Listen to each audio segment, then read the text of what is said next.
Sixers fans, welcome back. Look, first of all, I would like to say, dear Philadelphia 76ers, get me on the line or something. I think I should be working for you guys.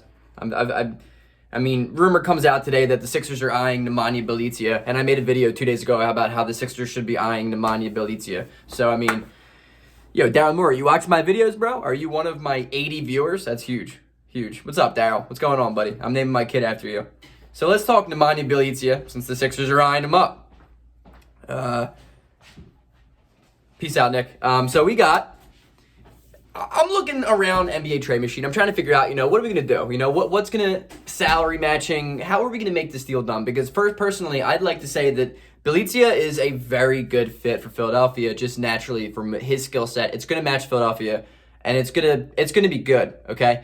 He's not having a good year. He's averaging 6.5 points a game, 3.6 rebounds on 46% from the field and 23.8% from three. But what's beautiful about this, and what I've mentioned in previous videos, is that's awesome. That's awesome for Philadelphia, because it's just going to mean we're not going to have to offer nearly as much to go and get him. He, in the last 3 seasons, has shot over 40% from three. He's just having a bad year. He's just having a bad start of the season. I think you give him Ben Simmons as a creator. You give him, Shake Milton. You give him the offense that we have and Embiid, and you put Bjelica out on the perimeter. He's just bound to get more open looks than he is in Sacramento. Not having a good year, but I think it just means we're going to give up less than we normally would for a guy like Nemanja Bjelica. I'm also trying to see how many times I can say his name correctly in a video. So, I mean, like I said, he's a prototypical stretch four. He doesn't really bring much on the defensive end. He's not even averaging 0.1 steals this year. Literally 0.0 steals this year. Does that mean that he has not recorded a single steal? Because if so, that is absolutely wild. You put me out in an NBA game, I'm probably accidentally coming up with a loose ball. Just one. Accidentally coming up with a loose ball. He's not even doing that. So, whatever. Also, never forget in 2018, the Sixers signed him, and then he unsigned with Philadelphia to sign with Sacramento. I was like, yeah, great move, woohoo. And then I was like, oh, okay, never mind. That's cool.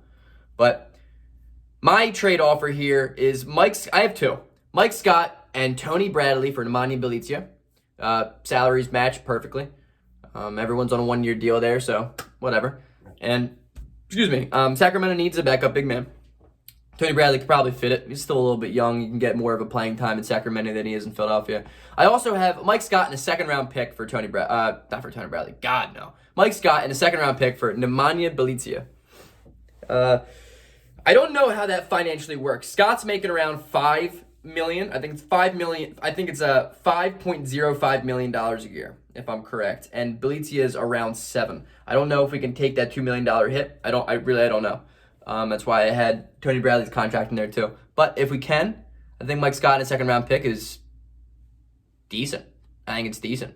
You're basically trading a guy that should never see the court and a second-round pick for a guy who could give you rotational minutes, give you 15 minutes a night, pop threes. And the thing with Bjelica is he can provide everything that we asked Mike Scott to bring, and he didn't bring. Mike Scott has been an extreme disappointment. He's making $5 million a year, and he does not see the court. It's because he can't shoot, and he was supposed to be our stretch four, shooter, and he hasn't been that. Bjelica can be that. Bjelica, I have way more faith in him putting up a shot any day of the week than Mike Scott. Mike Scott's shot is atrocious. I mean, that man has an ugly, ugly jump shot. Mike Scott either hits swish, just complete swish, wet, or misses everything by 8 feet. And, I think it's good. I think it's a good opportunity for Philadelphia to add some stretch shooting, to add more shooting. You can never get too much shooting, especially at a low haul, at a small price. I'm doing the deal for Philadelphia. I think Bjelica, as I said all year, basically, it's a good fit in Philadelphia. Surround Ben Simmons with as much shooting as possible.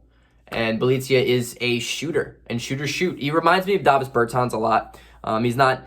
Volume-wise, not nearly as much as Bertans. Bertans is having a bad year too shooting the ball. So it's just kind of like shooters shoot. You got to trust them. He's going to return to his previous seasons. Like I said, the last 3 years,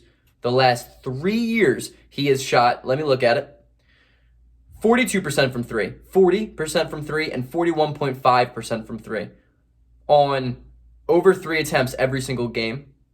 And last year he had 4.4 attempts per game and he averaged 41.9% from three. That's really good. I mean, that's really, really good. And he averaged 11 points a game, 11 and a half. That's good, dude. You take that production. You take that production. This year, his minutes have dropped a lot. He's only played 10 games. Give the man some time. Give him some PT. I think he can be really good in Philadelphia. That being said, if it doesn't take too much to go out and get Nemanja Bjelica, make the move. Peace out. Go Sixers fans. I'll be having a ton of videos coming up today.